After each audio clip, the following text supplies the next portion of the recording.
BPF गावनि नीतिजों गावसोर थांबाय थादों।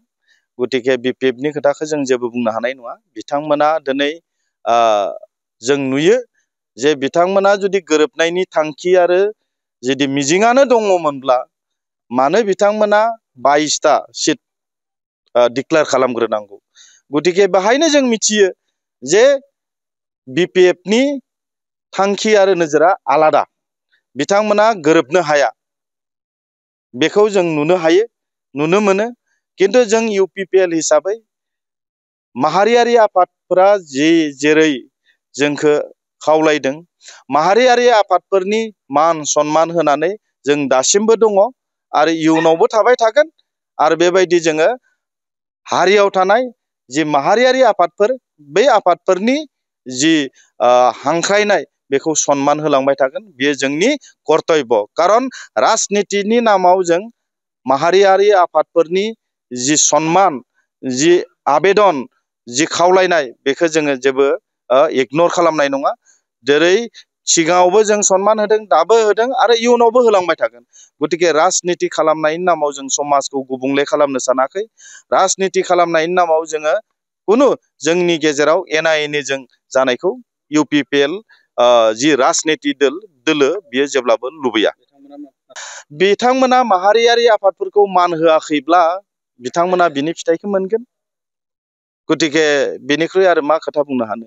जाय बिथांमोना माहारियारि आफादफोरनि जि मान सन्मान बेखौ होनो रोङाखै, बिथांमोना बिनि फिननायखौ फैबाय थानाय समाव मोनगोन, बियो रोखा। दाबोथ' UPPL आरो BJP सेन्ट्रेलाव जोंहा एलायन्स दङ। जोंनि 2 MP सेन्ट्रेलाव दाबो NDA जों दङ। जोंनि 7 जन MLA दाबो जोंहा स्टेटआव एलायन्सआव दङ।